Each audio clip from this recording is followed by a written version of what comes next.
Welcome everybody who's watching. I hope there are lots of you. I'm John Lithgow, needless to say, and I'm signing my book Dumpty. I suppose you've already been told all that. What you don't know, and maybe you do know, I have to introduce my moderator and my good friend Jeffrey Toobin, who's, well, he's one of the best legal journalists period on. I'm just incredibly flattered that you. Well, and I am thrilled to, you know, like all of us, I've been a fan of yours for a long time, but I had no idea that this other set of skills, and it's not just writing the verse, it's the illustrations as well. Right. That's right. Written and illustrated. I barely know myself that I do this. Well, it's so new to me. One thing, you know, we have questions from the audience, but one of the many, you know, some of the questions relate to the issue of this skill that you have. Talk about the writing verse first. I mean, where did you do that? Have you done that your whole life, or? Well, I guess I've done it more than I realized. I mean, for one thing, I've gone public with it, most principally writing kids' books, right? Children's pictures books. I've written 9 of them, and they are all in rhymed verse, in perfect meter. In fact, almost all of them are pieces that I perform for children. They're the lyrics of songs. They're the narrations with orchestra. I even wrote one that's a narration to a ballet, the Carnival of the Animals, that was danced by the City Ballet. But I certainly never thought I'd ever write a book of poems. Now, is there a difference between poetry and verse? I was struggling with that as I was reading. In my mind, there is, just because, I mean, when people call me a poet, I feel I have to correct them, just because I have too much respect for actual poets. I see. As a poet, I'm a bit of a clown. It's doggerel verse. I mean, my inspiration is Lewis Carroll and Edward Lear and, heavens, Mother Goose. After all, it is called Dumpty, based on Trumpty Dumpty. Right. But, you know, the thing that is so striking about it, it is almost journalistic in its survey of almost 3 years of Donald Trump. Well, actually more than that, because it includes some stuff from the campaign. What made you write about Trump? Well, how could you not? If you're going to... You know, I'll tell you how it all started. Yeah. I performed in a New York Public Theater gala in Central Park in the summer of 2017. And I sang the Major General's song from Pirates of Penzance, but I sang it, just to be funny, as Michael T. Flynn. It was in the middle of his, it was when he was very, very hot news. Right. And I sang it as, I am the very model of an ex-lieutenant general. And the third verse, I completely rewrote with all kinds of, you know, now I become the target of a special counsel crime report, a fate I share with Cohen, Donald Jr., and with Manafort, that kind of thing. And singing that song and taking the audience by surprise with its content was like, it went off like a bomb. It was the hit of the evening. It was show-stopping. I told this story to my literary agent, and he said, You've got to write political satire. Well, but there's a lot in here. I mean, this looks like a small book, but I mean, it's really, in a way, a comprehensive chronicle of the Trump presidency. Well, so how did you do it? I mean, did you do it sort of based on each day's news, or how did you organize your thoughts? Mainly, I mean, I'm an actor. I look for great characters, and the Trump administration is a cast of characters like from Mars. They are so extreme, so bizarre, and I'm not confessing anything when I tell you my politics. Right. It's not exactly a secret if you read, say, the first 2 lines of the first verse. Yeah. Or even the title. Yes, but I can barely constrain my contempt for some of these people and my anger at their politics. But I'm not a political pundit. It's very rare that I go public with my politics. I almost make it a policy of mine to keep my personal convictions and my public entertainer persona separate. But the Trump administration has changed all that. It's like, I've got to do something, and what do? I'm an entertainer, I'll do something funny. Well, and it is funny, and it is witty, but it's also, there's a lot of anger in this Yes. book. You know, I mean, And if you go read it start to finish, which I assume you did, I did indeed. you see it gets angrier as it goes And along. that's right. And you know, it's about, you know, it's not just, you know, making fun of his hair, which is sort of the easy, cheap joke.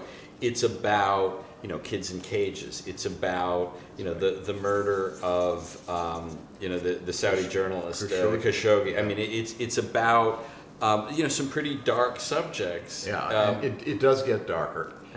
Interestingly, when I first set out to do it, I guess out of sheer political timidity, I thought the best way to injure Donald Trump was to leave him out altogether, to do the book just about all the people in his orbit, which is it seemed like a pretty good idea at the time, but you start writing it and you find you can't leave him out. That's when I decided to write one big, long, 10-page epic poem. Right, about him in particular. Well, but okay, so all right, that gives us a bit of an introduction to the verse. Let's talk about the illustrations, which are both impressive satire and just impressive art. I mean, just look at the, you know, the cover art, which is one of the color illustrations. I mean, that's a serious piece of art. Where did that skill? Is that something you've had since you were a kid? Yes. When I was a kid, I was, from a very young age, I had decided I was going to be an artist. And I was quite serious about it until I was... You mean a visual artist. A visual artist, yeah. I was going to be a painter or a printmaker. I did woodcuts and watercolors and oils, and went to the Art Students League. It was my intention. But I grew up in a theater family. Right. My father produced Shakespeare. I was in about 20 Shakespeare plays before I was 20 years old. Went off to college and immediately fell in with a theater gang and said, okay, I'll be an actor. So I've more or less been a hobbyist ever since. Now, do you, like when you're in a play backstage, do you draw your castmates? Yes, I do. Is that I do. Is that I do that as opening night gifts for every show I do, and as wrap nice. party gifts on a film. Huh. Now, I shouldn't have confessed that. Now I have to do it. Yes, after that's right. Okay, well, how about verse? Do you write about the experience of being in a play or being in a movie? No, I've never done that. I mean, I have written some occasional verse. I've done 2 or 3 prep school commencement speeches with a small graduating class where I've incorporated the names of all the graduates. Oh my goodness! And in fact, you're shaming us who reuse our material. It's a great relief to have a good subject. I see. I would call the dean like a week before the commencement and get some scandalous story about every single kid, very recent, and it was anyway. That was things like that. So you do these sketches. Is it painful to write about people you don't like, or is it a form of revenge? Sometimes I shock myself. I said, boy, do I dare write this? But I got more confidence as I went along. I guess that's the nature of satire. You begin to think, well, if I don't express my convictions, there's no point in doing this. We have a lot of questions from your many fans, and I'm going to sort of work a few in. I've never done this before, Jeffrey. You seem to be. You invented we're inventing a genre here. It's an yes. expertise you didn't know you had. That is for sure. Sandra in North Carolina asks, looking back at your body of work, what are you proudest of? It's a very hard. I guess what I'm proud of is the variety of it all in a very general way. There are lots of specific things I'm quite proud of, including some very recent things. Such as? Including one thing that hasn't even been seen yet. Which is? Can you give us all a preview? Yeah, this is Roger Ailes in the movie Bombshell. Oh, of course, which I have. I went to a screening. You have yes, seen it? I have seen it. Well, anyway, we shouldn't be talking. Yes, it's we amazing. should. Are you kidding? No, it's absolutely amazing. And you play Roger Ailes.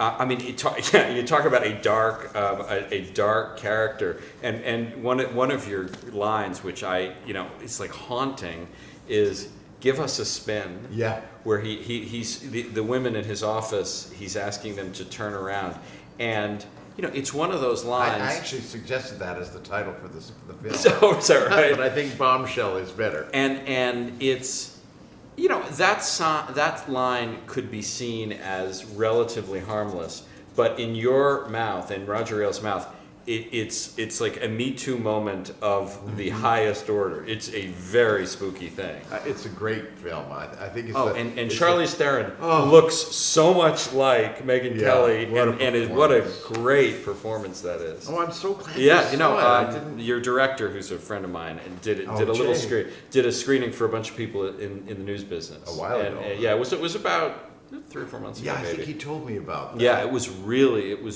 interesting. No, that's one thing. Okay. What is our questioner? What's her name? Sandra. Sandra, thank you for the question.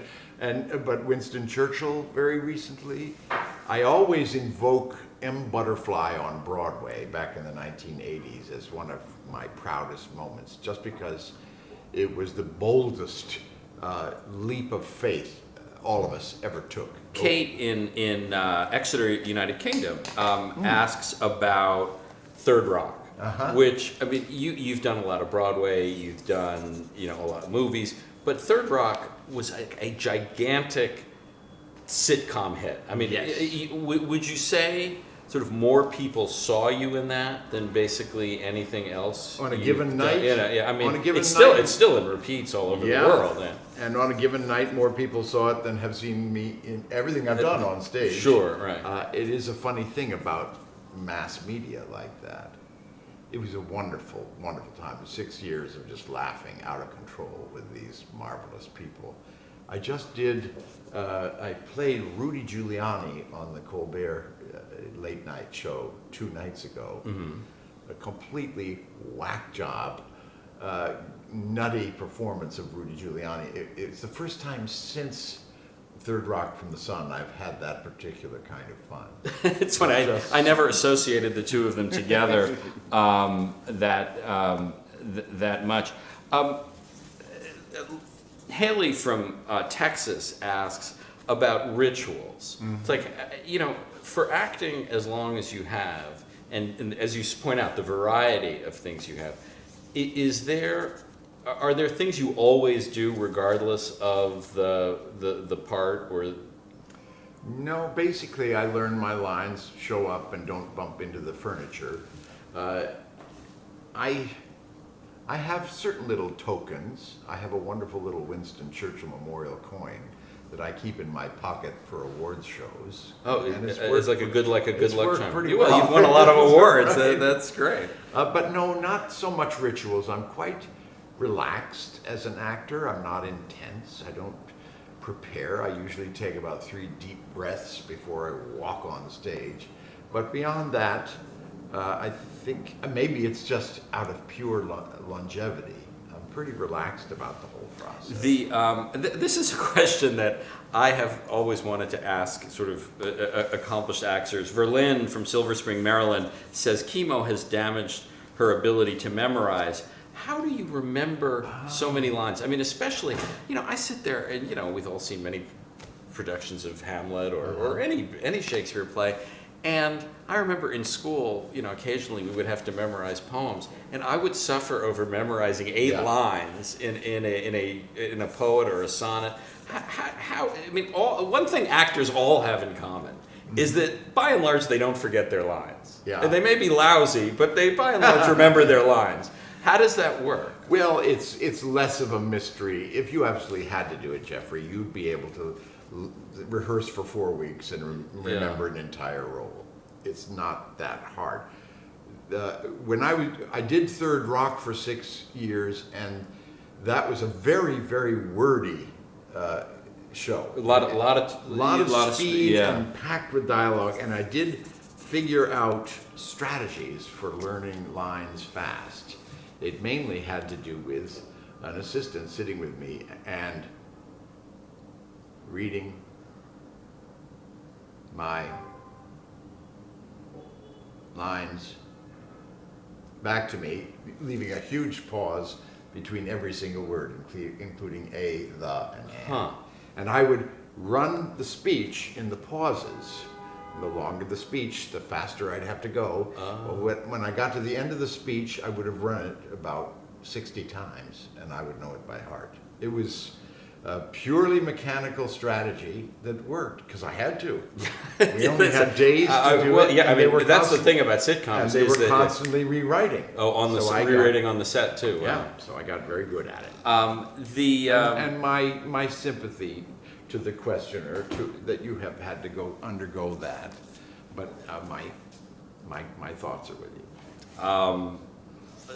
What do you like? Dana from San Bernardino, California asks, "What do you like to read?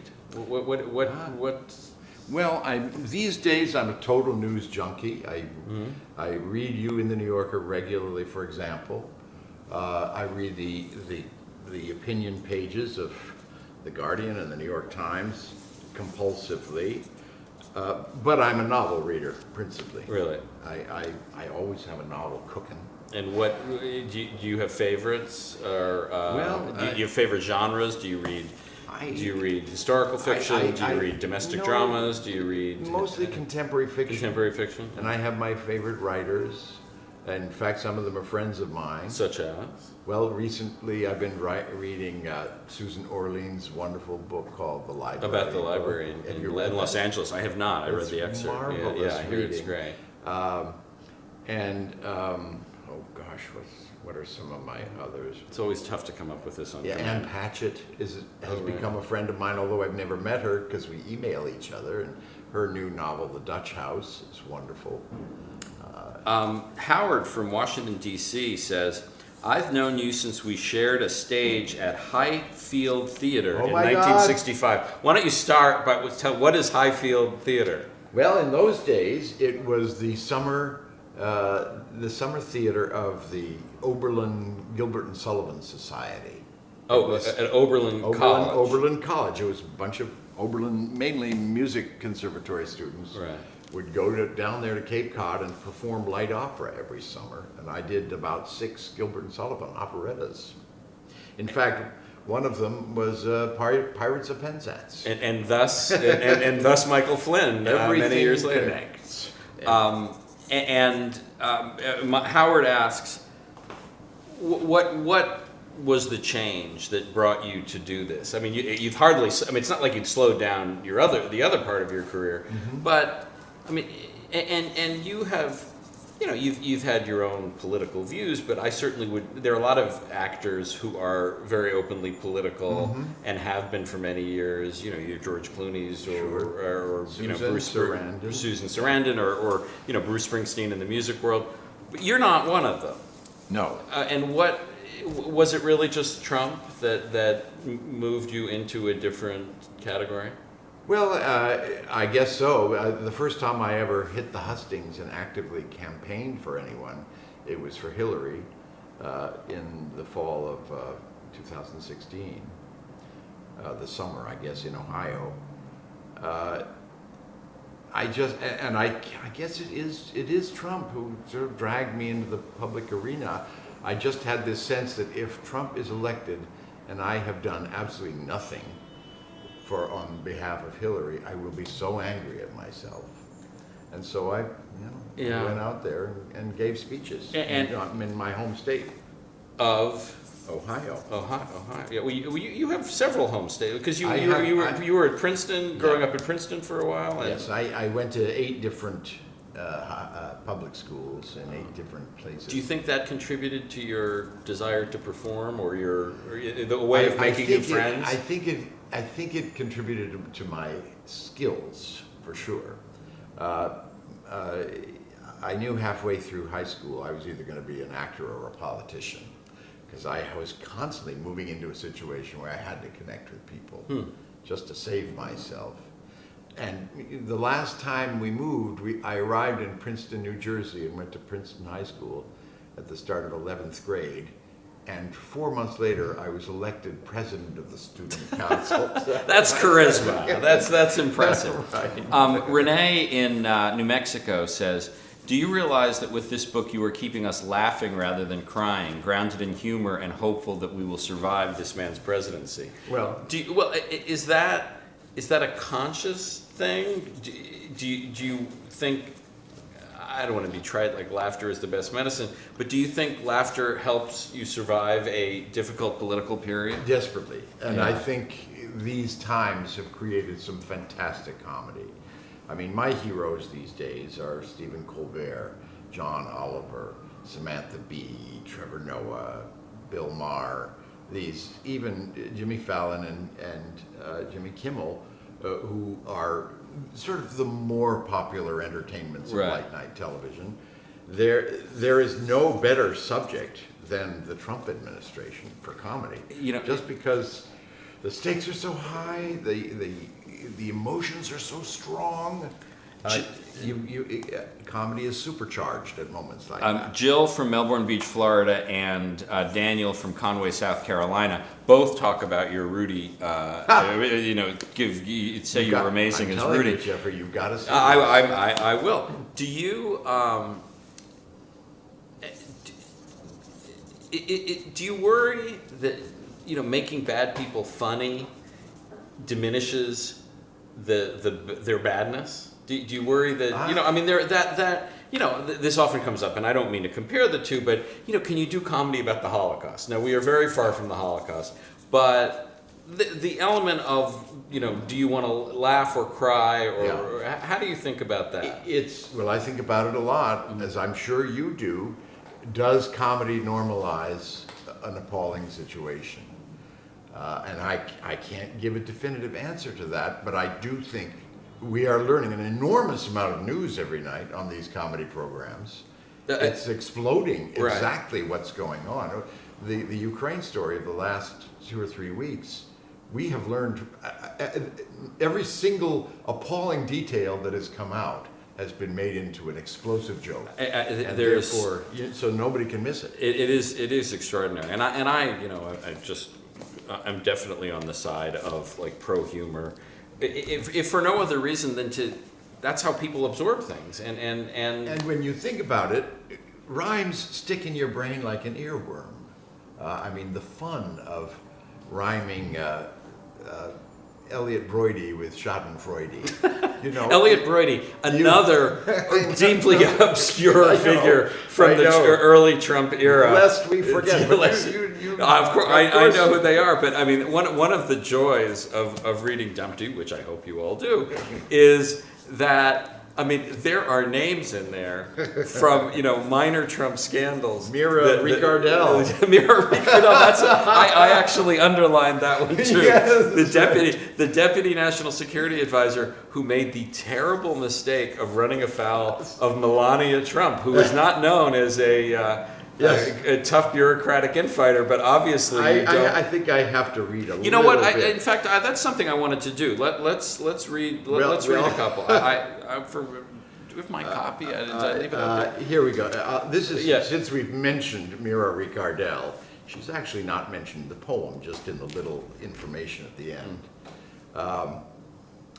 This is when it's in the midst of a long poem about Dumpty.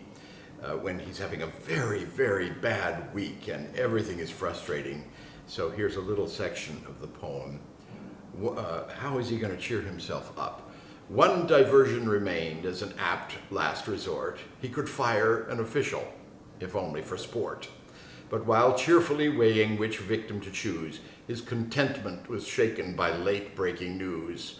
The First Lady, by custom so passive and meek, had shown a surprising tyrannical streak, Proving herself a remorseless downsizer, she had shit-canned a national security advisor. That's right. Of all the woes with which Dumpty was cursed, Melania's action was plainly the worst. Forget about Whitaker, France, and the rest. His wife had outdone him at what he did best. Whitaker is another Yes, another right. obscure figure. Yeah. He briefly acting attorney general. He showed up in the news yesterday. He's back from his career as a toilet salesman, which is what he was doing before he became attorney general of the United States. Can we pick another poem or two, because people should really have a sense of what this is. I mean, I sort of.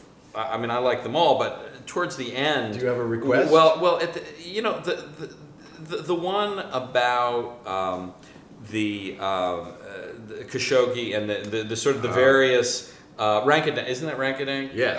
Yeah. Rankadank dank. Yeah, about the various authoritarians. Yes, I'd be happy to Yes, read you want to that. read that one? I haven't read this out loud before, Well, so there gang, you go. you're privileged. There's a series of 3 poems that appear at sequences through the book. One is Rub-a-Dub-Dub, one is Reeb-a-Deep-Deep, and this last one is called Rankadank Dank, and it's of course based on Mother Goose, Rub-a-Dub-Dub, 3 men in a tub. Rankadank Dank, 6 men on a tank. Rodrigo Duterte, Xi Kim, Jair Bolsonaro, Mohammed bin Salman, and Putin. Let's not forget him. Their corrupt despotism and shared barbarism are an ominous sign of our times. They're perfect for doggerel on themes demagogueral, though hardly for light-hearted rhymes. Their tyrannical acts include scuttling pacts and peddling disinformation, plus they cruelly repress human rights and the press by dabbling in assassination. One fact that explains their bloodthirsty reigns and the laws that they all circumvent is the loud validation, indeed exhortation, thrown out by our lout president. But where is Dumpty then, midst these dastardly men?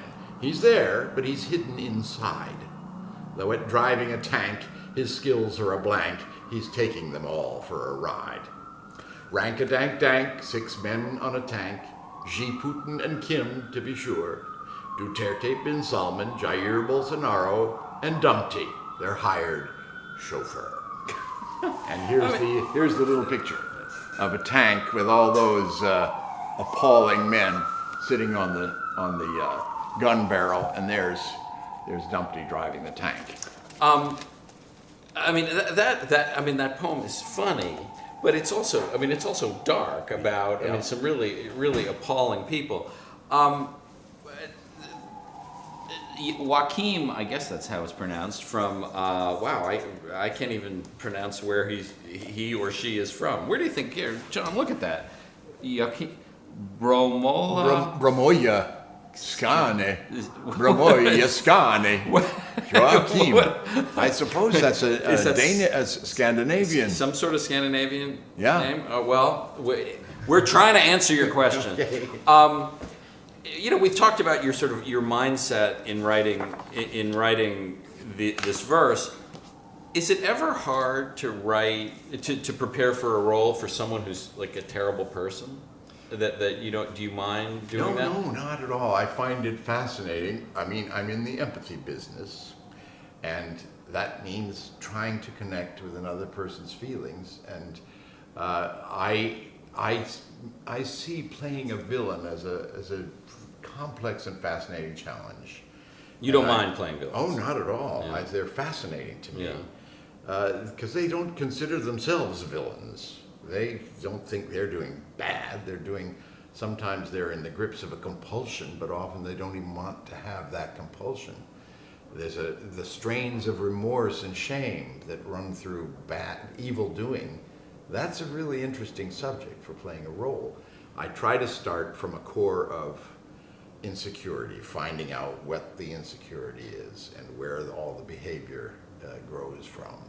My own philosophy is that we're all equally insecure, but we deal with it in different ways. I deal with it by pretending to be other people as an actor. Speaking of pretending to be other people, you have, especially in recent years, played real people.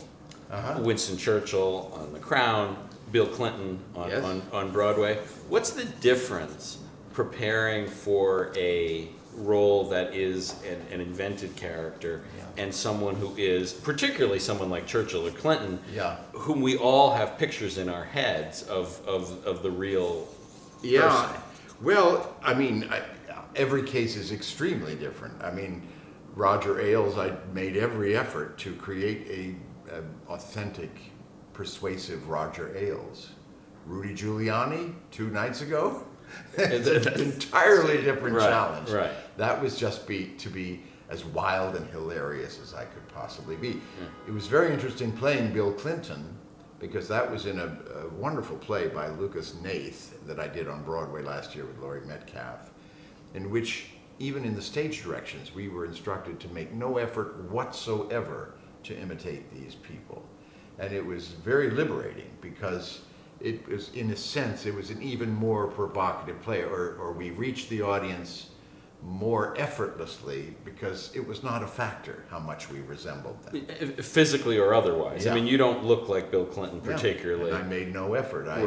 Now, Churchill was somewhat different. They made you up. I mean, no, I don't think anyone would mistake you for Winston Churchill, but first of all, I mean, that your performance was magnificent. That whole series was, just catnip, particularly for our family and many people in the world. Starting again in another month. Now, are you in the new season? I don't think I'm supposed to. You're not supposed to say? Oh, okay, all right. Well, because basically answers the question. The timing is that's right. I'll tell you, if I were in the new season, it would be very fleeting. I see. Because I mean, just because of the years Because involved. I'm very, very old. Yeah, you're very old. But talk about playing Churchill, because we're Americans. We didn't live with him every day, but he is such a vivid remembrance, and he's also before our time for the most part. But Anthony Lane in the New Yorker wrote this very interesting piece about all the actors who have played Winston Churchills over the years. It was fascinating. I mean, there are so many. What did you think about doing that? I mean, I was very excited and very scared all at the same time. I couldn't believe I'd even been asked to do it. And I was being asked by Stephen Daldry, who's a brilliant director, so I figured he knew what he was doing. Right. And I wouldn't have dreamed of saying no. I had no hesitation that I wanted to do it. But I knew I'd be joining a huge cast of wonderful English actors. I'd be playing an iconic Englishman, like the most memorable Englishman of the 20th century.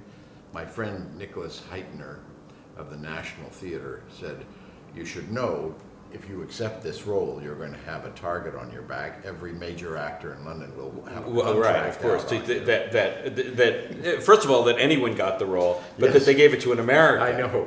And what about? I mean, just the simple act, not so simple, but the act of an accent playing. I mean, Yes. you've done accents over the years. Yes. Is that helpful? Does that help you get in character? It was great. There was a brilliant dialect coach, William Conacher, who coached not just the dialect but the character. Churchill had an extraordinary way of talking. His voice almost echoed inside his head, and he had a terrible speech impediment. He lisped with the back of his tongue.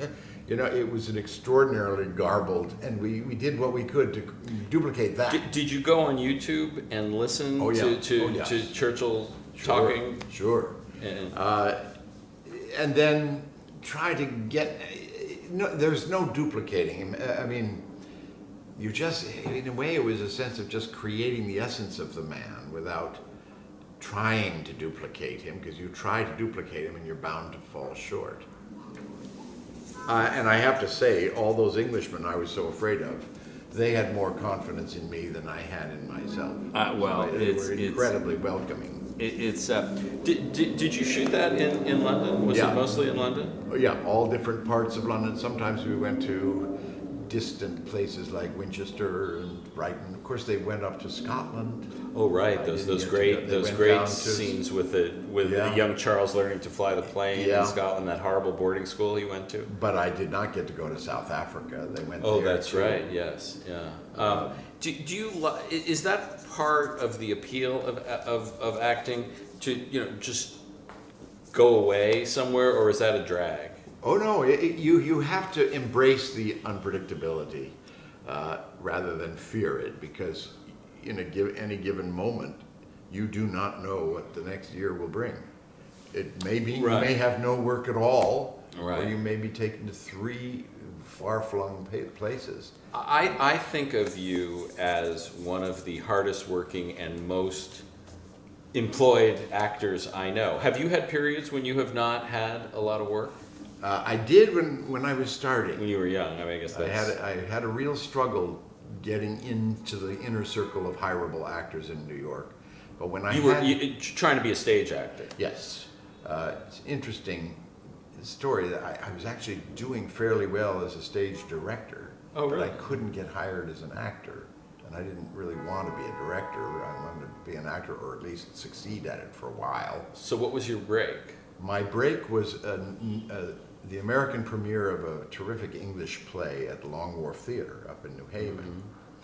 Mm-hmm. It was such a success that it was brought to Broadway in 1973. It was my Broadway debut on March 7th of 73, and on March 25th, I won a Tony Award for it. Oh, wow. Bam! Huh. Just like that. And I really have not been out of work since, except when I wanted to be. Do you turn stuff down?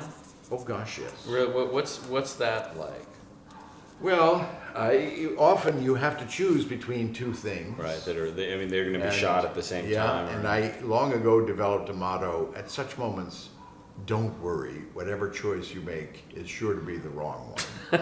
It gives you a certain serenity. It just absolutely never know Right. whether a project is going to be any good. I mean, I would say a good 50% of the things that I've done were at least not the success I thought they would be, and at worst, nobody ever even went to see. I am, I have now some experience in Hollywood. They made a miniseries of my O.J. Simpson book, which was a great success. Great success. And I have, so I know a lot of people there. And one of the things people say, which had not really occurred to me as an outsider, is that even the most successful show business career has catastrophic failures in it. Yeah, the good news is nobody knows about. Well, there's such failures that they totally disappear. Well, it's an example, and I don't mean to.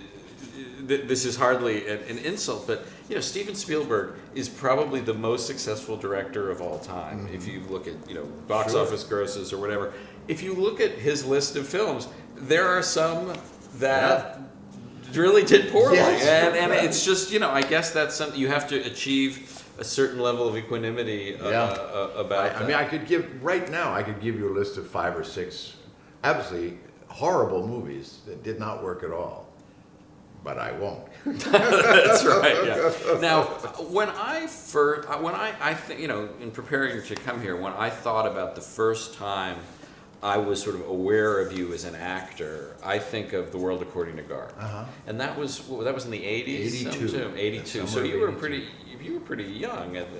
Although I had been in the business since '69. Oh wow! That was the second of my 3 big breaks. I had The Changing Room with the Tony Award. Right. 10 years later, I had Garp. 10 years later, I had Third Rock from the Sun. I see. As Walter Matthau said, his success in movies was based on about 17 lucky breaks. That's right. Yeah, but Third Rock. I mean, would you want to get back into a weekly series again? That sort of grind? I simply say I just don't say no to. I In don't advance, rule out anything. I did do what I thought was a hilarious sitcom about 3 years ago. It was a kind of send-up of the contemporary vogue in documentary crime series, like Making a Murderer. It was called Trial and Error. And it didn't really take, although it had its fanatical fans, because it was hilariously funny. Huh. I urge you to track it down. Okay, track it down. It was it was projected to be a defendant every season, a new defendant who may or may not have killed his mother. All right. In my role as moderator, I would like to read one more poem, and then we have a thing called 22 questions. Okay. Where it says 2 minutes, but I know you well enough. It's going to take a lot longer than 22 Lord. minutes. But here is one that I think is, especially since you've been talking about your role in the Roger Ailes, one that involves Sean Hannity and a liberals called The Liberals Complaint. Okay, Yeah. right. This is actually an homage to one of my children's books called I'm a Manatee. I'm a manatee. Which finds all sorts of different ways of rhyming the word manatee. It's called A Liberal's Complaint. Sean Hannity, you tidal wave of vanity, you media profanity purveying rank inanity that verges on insanity, you gross albino manatee with zero class urbanity bearing, nay, humanity. Your head is full of granity, your brain is mashed bananity. You're such a horse's fanity. Grow up and be a manatee, or find another planety, Sean Hannity. See, I would not There's say Sean Hannity and the manatee. as a manatee. As you say in the introduction, you are preaching to the choir in this Of book. course. Yes, you are not presenting a picture that will be as you say, when you act, you want to appeal to everybody. This is a book for the resistance. This is not a book for the MAGA people. Although I facetiously addressed the introduction to friends of Trump, and I asked them, come on, be honest. Would you go on a cross-country car trip alone with this man? Yeah, well, that's a good question. Yeah. Okay, so 22 questions. Where were you born? Rochester, New York. But you moved quickly on. Yes, why did you move so often? Well, my father was a wonderful man. He produced regional theater, regional Shakespeare festivals. That's the kind of profession that takes you to lots of different places, because half of them fail, half of them. So we were constantly moving on.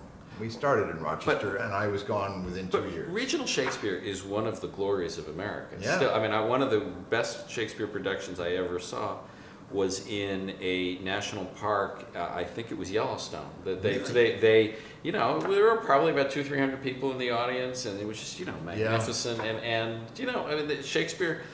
This was my childhood. Really, playing mustard seed on an outdoor theater in Midsummer Night's Dream. Wow, that's great. Okay, who would you want to play you in a movie?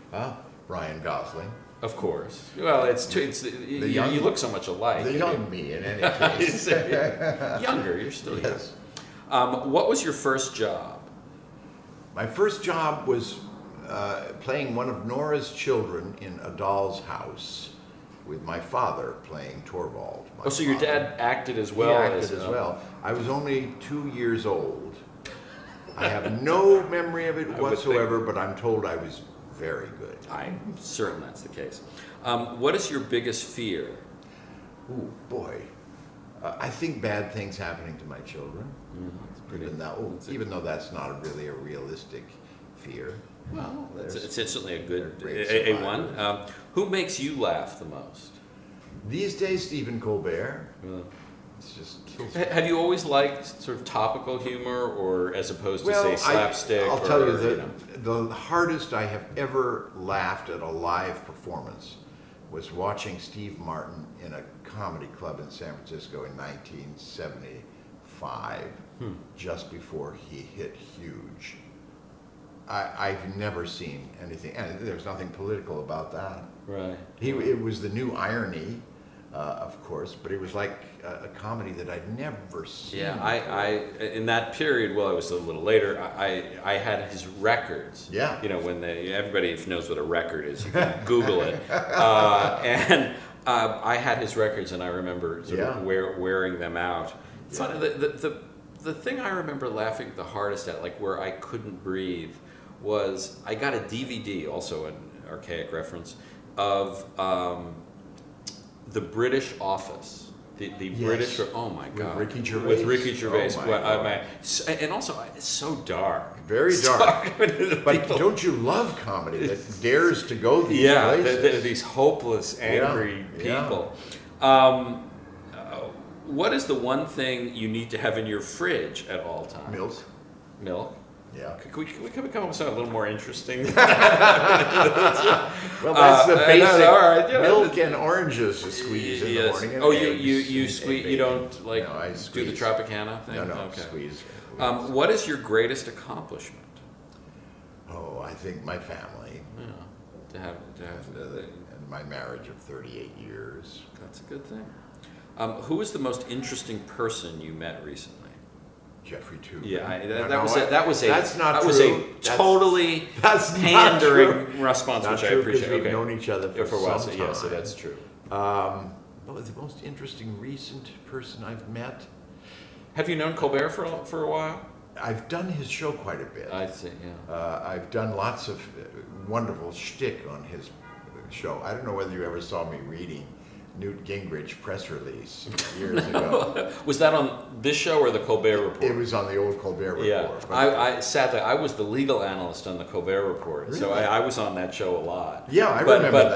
But I have not been on the current incarnation. I urge you to find my okay. Newt Gingrich press report. That's good. It's what is your middle name? Arthur, my dad's name. Oh, okay. Did you ever think about using it professionally? No, I couldn't because Equity already had an Arthur Lithgow. Oh, right, of course. What is your biggest pet peeve? Donald Trump. Yeah, really. That's a layup, I guess. What's the last book you read? I just finished She Said, the piece so did of I. journalism. Yes, yeah. It's very snappy. Terrific piece of journalism. Yeah, the first half is great about the Harvey story. The Harvey Weinstein story. Yeah. I'm a little less impressed by the second half, where the but other. But I mean, it's still healthy. And as a journalist, I love how I got that stories, and the way they describe getting the Harvey Weinstein story, which so many journalists had tried to get, and was known as this sort of open secret, but not something that had ever been reported. It's very wonderful. much. It has the same kind of suspense and build and subject matter as Bombshell, when you think about it. Oh, right. Bombshell is the Roger Ailes Fox News movie.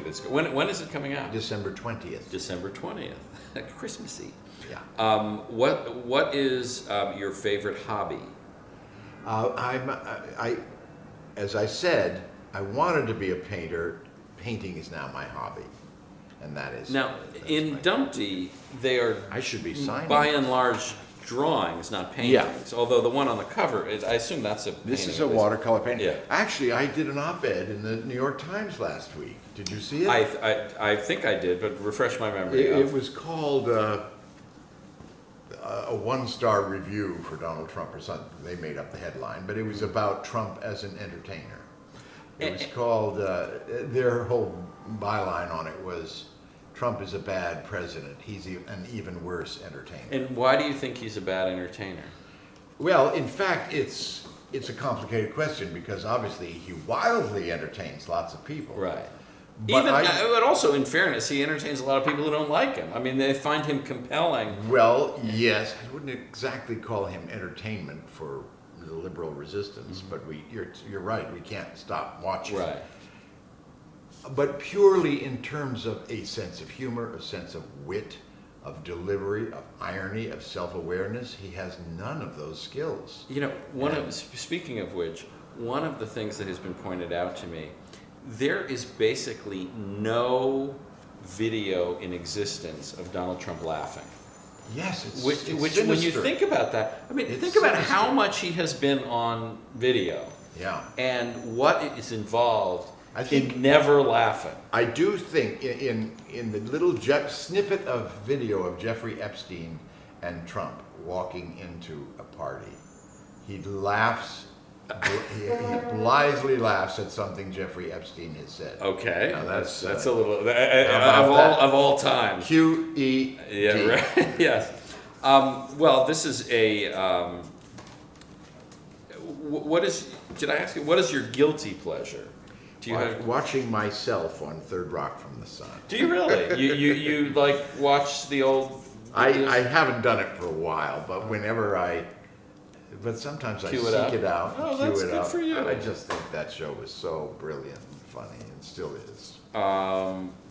What are your? I mean, I was going to say, do you have any hidden talents? But the whole reason we're here is you have hidden talents. Not so hidden anymore. Yeah, not so hidden, and not such talents. And I am at going to that. skip the question. What color is your toothbrush? Because to be honest, I really just don't care. What is your secret snack? What do you like to eat? I always have bagels and lox handy. Oh, really? Yeah. You're so slim. Boy, that's not exactly a. That's not exactly true, but But it's. I mean, bagels and lox. That's not I know. well, that's good. All these years of living in New York, a Mayflower descendant like you has mostly turned Jewish. I guess that's. you can't resist. Yes, it's true. How do you take your coffee? Just milk. Just milk. Although I drink espresso, I'm not sure why I can prefer espresso black, but have to have morning coffee with milk. I don't know. I can't even explain. Life's mysteries. What's the last movie you saw in theaters? Bombshell. Well, of course, that was a screening. Probably, that was a screening, yeah. but it was at the Bruin Theater in Westwood with a huge crowd. Oh, they did like a test screening there? It wasn't a test screening. Oh, was it? It was the SAG after screening. Oh. And it was the first time a huge audience had seen this film, and it was one of the most exciting days of movie going of my life. Why in particular? Just because all of us were there, all of us who had worked on the film. It was a big theatrical gang. It was the SAG Sunday afternoon screening, and all of our hopes were realized and exceeded by the It's event. just such a compelling movie. I mean, and it was interesting. I saw it in a screening with a bunch of television correspondents, some of whom had actually worked at Fox. I remember Alison Camerata, who's the who host interviewed me yesterday morning. Oh, that's right. I didn't see you there. I was on the show. And you know, it was a little bit of PTSD for her and for them. But it was also, I mean, you know, and there were sort of a few reality tweaks that they suggested. But boy, it was a deeply compelling. And Jay is a friend of yours? He is indeed. Well, because Wonderful he man. directed a recount about the 2000 recount, where I was a consultant, and it was sort of based on my book about the recount. Where do you take your coffee? What is the last gift you gave? Gift I gave? I re-gifted something this morning.